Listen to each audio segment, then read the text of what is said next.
Not every good cop is a good cop. Population, okay? We got stopped again. Start running, I'm gonna shoot you. We are back. Please do your boy a favor. Like, share, subscribe. Just subscribe. Not like, just subscribe or like. That's it. All you gotta back. Shout out to Chicago. Grrr. No, that's New York, right? Shout out to Chicago. Bobby P. Someone commented on one of my videos recently and said that Chicago has 100,000 active gang members. And I've definitely heard this number before, and immediately I thought, that's cap. But it could be correct. So to get to 100,000 active? Yo, you know what that means, fam? Y'all could come together and do something right, bruh. That's a small militia, bruh. GTA. the bottom of it, I kind of looked into the numbers, and the official number given by CPD, which is around 100,000, will put the number of active gang members in the city higher than all of the soldiers in the Navy and Marine Corps reserves combined.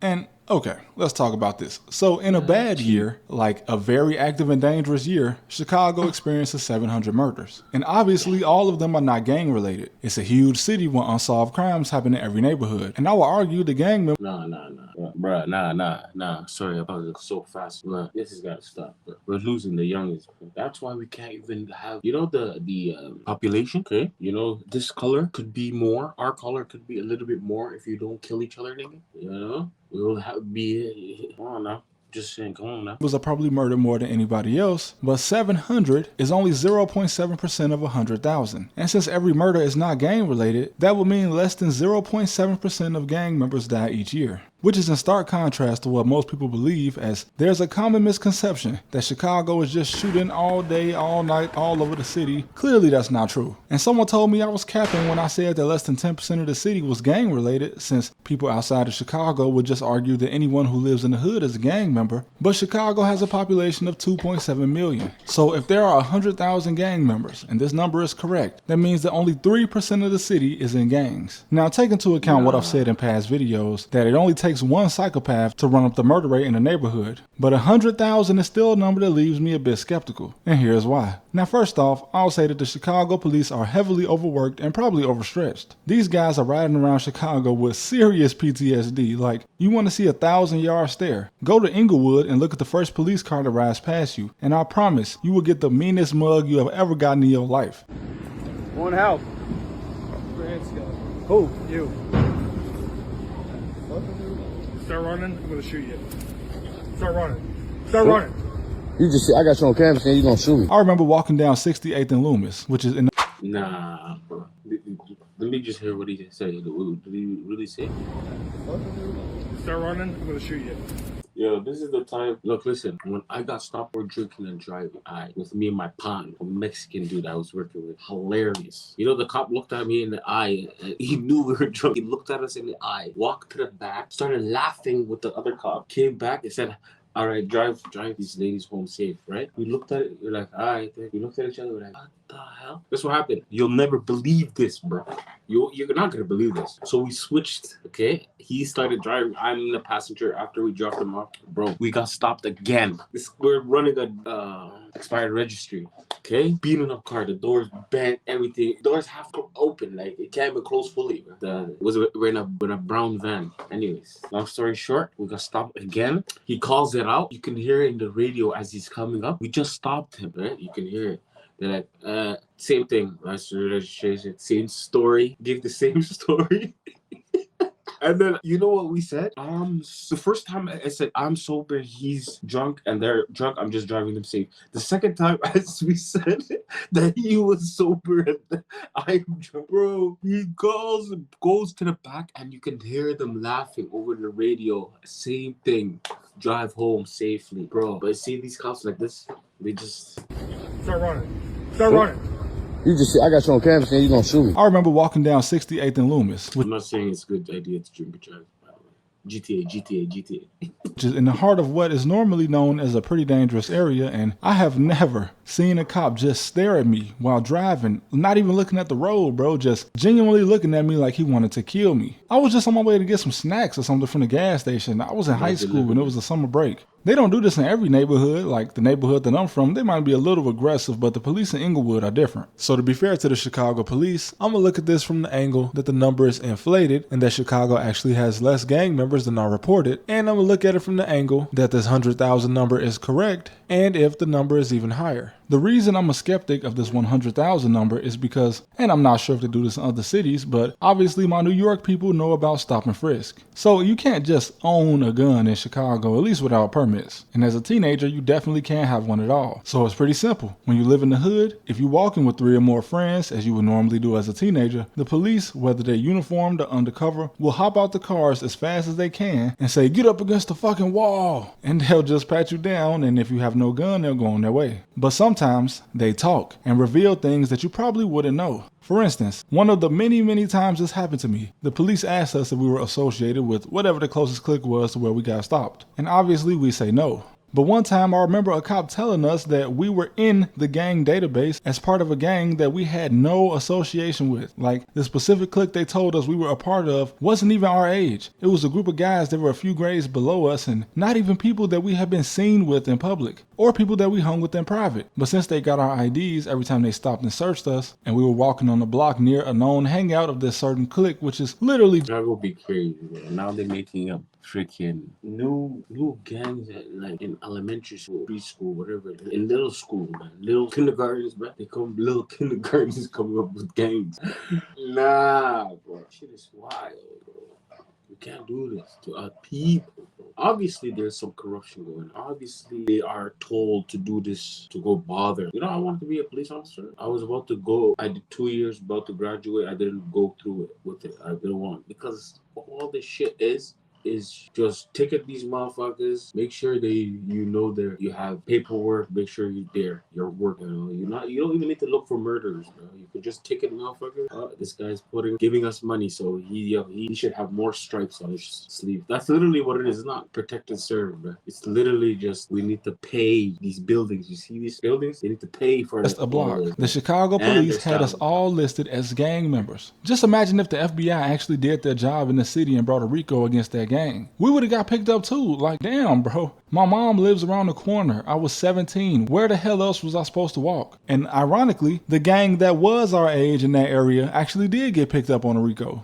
And thinking back on this right here just lets me know that the number has to be somewhat inflated. Before the database was shut down, the number of gang members in the database had grown to about 135,000, which means that probably at least 30,000 of those names were actually false. In fact, according to CBS, who covered the shutdown of the database, there were 90 people listed in there that were over 110 years old, so dead people, and some of them were as young as 7. That's crazy. For one, most gang members are teenagers, so you know how to find out who's in a gang? Just look at the social media, bro. It's not like these kids are hiding it. They'll definitely post whatever block they hang out on social media because they're all high school kids, so this is where they spend most of their time anyway. It's not exactly organized crime, and organized crime is clearly too complicated for Chicago because the police lost track of the mob so hard that most of them were able to work in city government and control city assets like garbage trucks, and not to mention illegal gambling. Before Illinois finally legalized gambling because they realized there was nothing they could do about it, I had no idea that it wasn't allowed because when I used to walk in bars, underage by the way, there was always a slot machine. Why? Well, because the mob will come in and install a machine for you in return for their piece of the profit, and I've talked about this before in a video. But yeah, the police have a lot on their plate, and people that are not from the city have no idea what statistics coming out of the city even mean. See, like I said, you feel like I say corruption. How you have a 117-year-old gang member, a dead gang member, and he's still in the list? Oh, Chicago they're just trying to, I don't want to say that, it's crazy. Because they don't know about the huge grain of salt that it comes with, which is more like a metric ton of salt. And the higher the number of active gang members is, actually reduces the percentage of them that can statistically be murderers. Because again, all it takes is one King Von to ruin a neighborhood. It is very common to have the murder rate of an entire neighborhood to drop after one person dies or goes to jail. Some areas have seriously been gentrified after one guy died. I'm not even trying to be funny, this is actually what I've personally seen. And the police know this too. The problem is they don't always know who the guy is, and sometimes multiple things end up being pinned on one guy who definitely did it, and the police just let him run free out of confusion, even if they suspected him. And the police in Chicago love to troll. Like not too long ago, somebody recorded the police playing music from a rapper named Q50 in the spot where they thought his ops were at. Like, what are y'all on? And them picking you up and dropping you off in the neighborhood they think you at war with, like CJ and San Andreas. That's real. And once again, they don't actually know who all the gang members are, so this also happens to non-affiliated kids as well. And I didn't make this video to point fingers at the police, because you can say F the police all you want, but when you get in trouble, there's no one you'd be happier to see. Just ask anyone in the hood if they ever told the police to go away after they got shot. These guys do a very dangerous job, because even outside of the gangs, there are actually lunatics walking around Chicago. Active serial killers, homeless veterans with PTSD that become drug addicts. Like I said, not every cop is a bad cop, you know? Not every good cop is a good cop. Some cops that are good and that are bad that are good. What? I don't know. But you know what I'm trying to say? Just trying to say that I don't know if these motherfuckers, you know what it is? Some of these cops are getting paid by whatever's going on here. They want to find drugs, take your drugs, they'll give it to a boss. Well, I don't know what they'll do. I know, but I don't want to say. With deadly skills. There are former soldiers from the Balkan Wars here, Albanian mobsters, actual neo and extremist groups from all cultural backgrounds. And that's not even counting the mob. I mean, there was a mob style hit in 2020 on a guy allegedly associated with the 12th Street Players, which is a mostly Italian and Polish gang that's still unsolved. Pausing this because y'all don't know.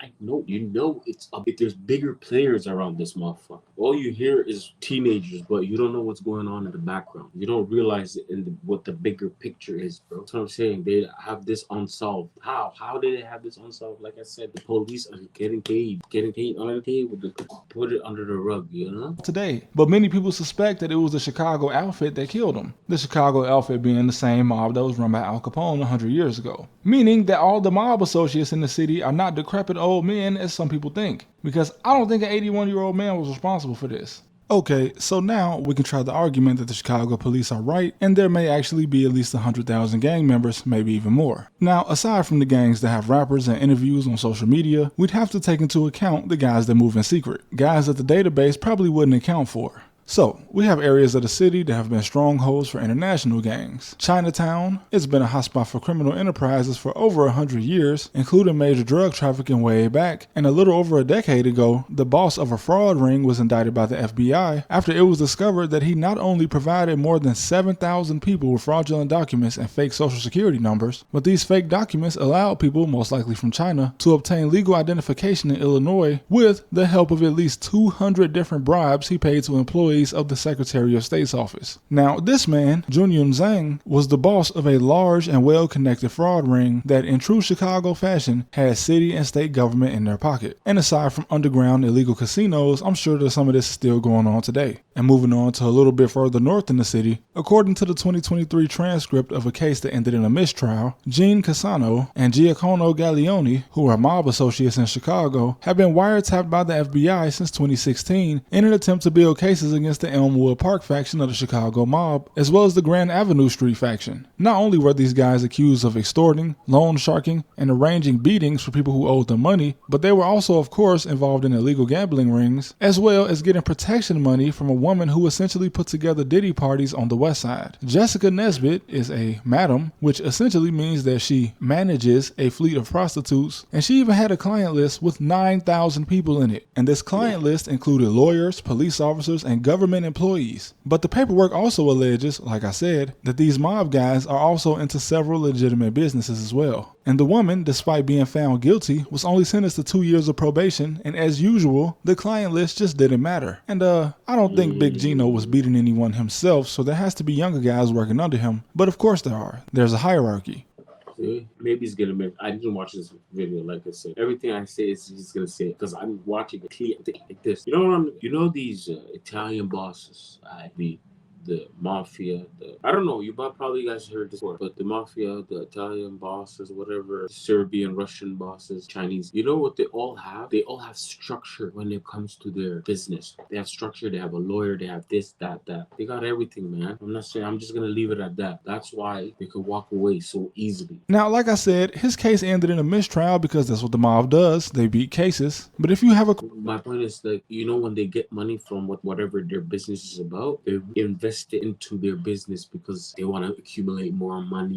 You know, that's the problem. Us, we just like the flash, throw money on how. But at the same time, you can do that, but you gotta think first. Right? Think. Don't throw money. Throw money when you have money. When you have a lot of money. When you have your, your priorities straight. When you know, if I get caught here, I got my boy Luigi to take care of the lawyer stuff. You gotta structure your stuff, man. GTA. Crew that claims a street and y'all beat and extort people while sponsoring what is essentially human trafficking, you're a gang. If you have a stronghold in an area where you operate a huge fraud ring, turning smuggled people into U.S. citizens illegally while bribing the authorities, you are a gang. But there's just no way for the Chicago police to keep track of all of this. So what's my verdict? Honestly, counting every single criminal group and organization, the city might be at 100,000 gang members altogether, if not a little more. But it's important to remember that it's not just as cut and dry as some outsiders believe. This number doesn't mean there's 100,000 teenagers in the hood standing around with guns throwing up gang signs. Chicago is way more diverse than many people know. Chicago is the largest Polish city outside of Poland because remember, there are more Polish speakers in Chicago than there are people in Charleston, South Carolina. There's also more Bulgarians in Illinois than any other state. And in the end, the question of whether the police are hiding statistics or if it's just too much to keep track of, my answer is that it's most likely going to be both of them. But thank you guys for watching as always, and thank you for supporting me, man. It really means a lot. We're halfway to 150k subscribers, which is pretty surreal to me. But obviously it wouldn't be possible without all of you guys. And once again, here's your monthly reminder from Trap University to follow your dreams, man. But I'll see you next time. Follow your dreams, like you said, family. You already know who it is. This is Trap University. Go subscribe to him. Listen, ladies and gentlemen, please be safe out there. Huh? Don't do anything crazy. Alright? You already know what it is, man. Like, share, subscribe.